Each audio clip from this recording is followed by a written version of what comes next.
Hello, good evening, and welcome to what is this now? Day 5 of Porsche Week? Hey. So this is the Porsche 911 RSR 991 2017. This is a Group 3 car, and it's available in Sport and Gran Turismo 7. Its manufacturer is Porsche, and it has a 4000cc displacement, mid-engine rear drive. Its engine code is M97-80. Its maximum power is 509 brake horsepower.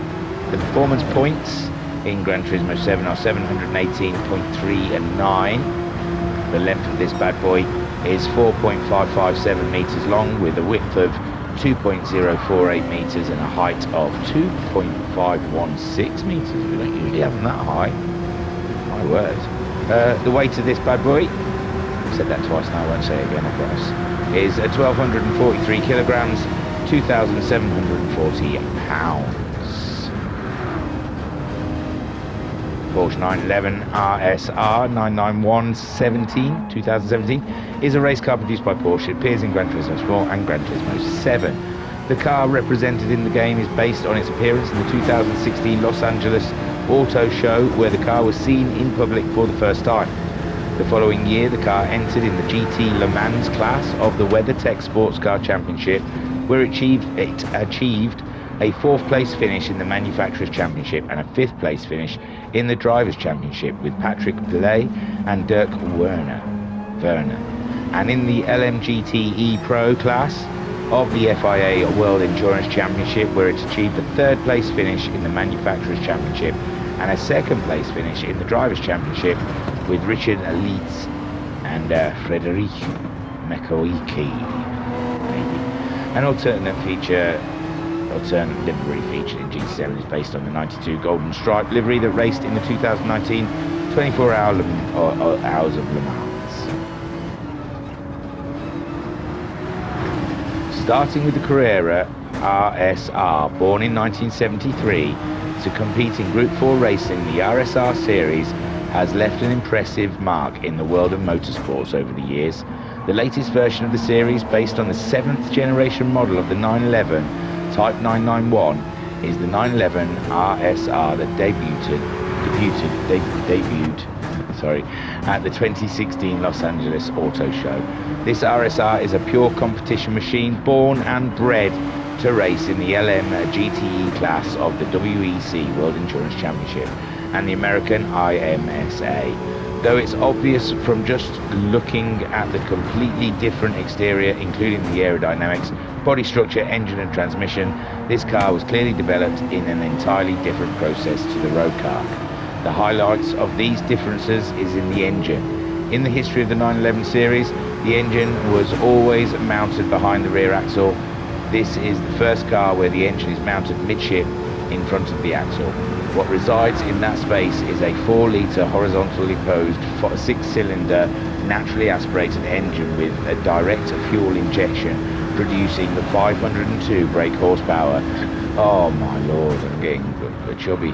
The change in the engine mounting location had an immense impact on drivability and furthermore allowed the addition of a large diffuser in its original space, giving it a distinct advantage in terms of aerodynamics.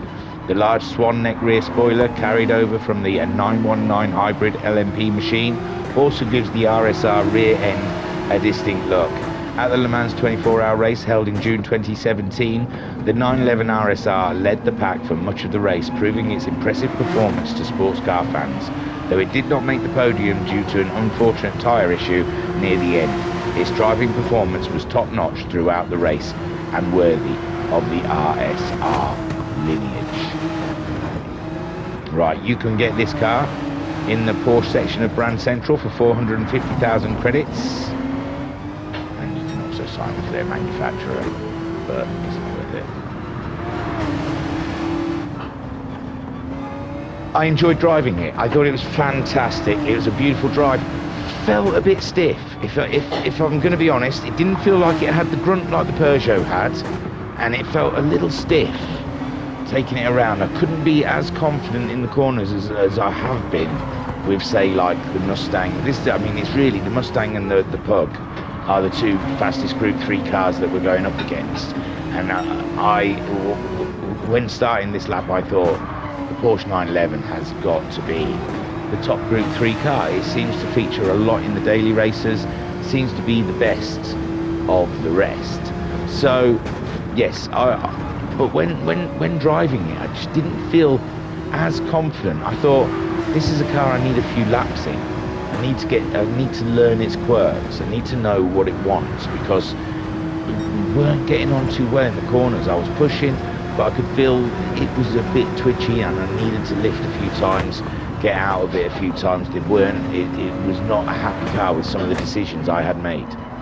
So I think I dropped time, so I don't feel confident going up against the other Group 3 cars, but very much enjoyed driving it. I really did, even with its quirkiness and the stiffness that it felt.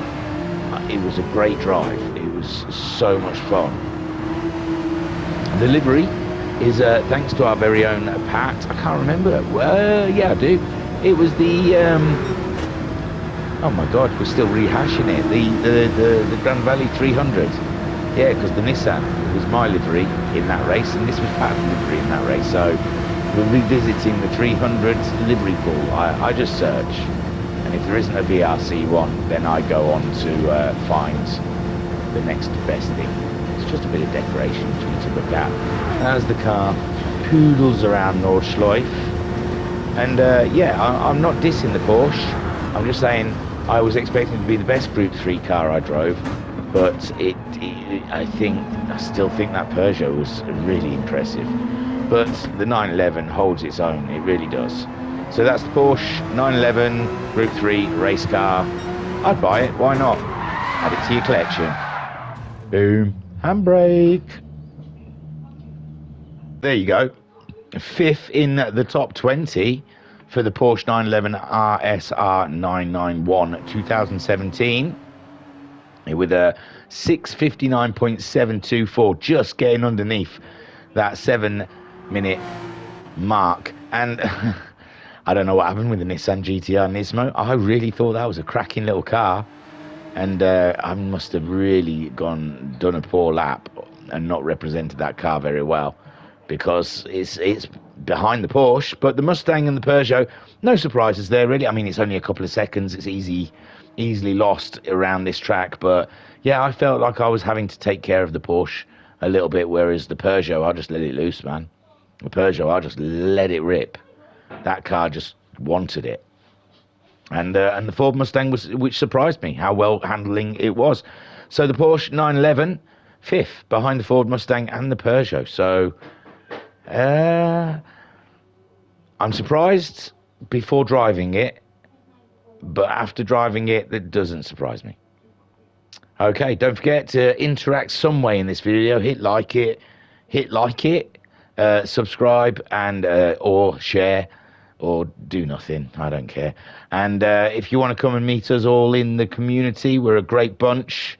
We're all enthusiastic about our racing and our computer games, and you are more than welcome to come and join the chat. Have a look in the About section. That will get you to our Discord. All good? Good. Tooroo. Peace and love. Peace and love.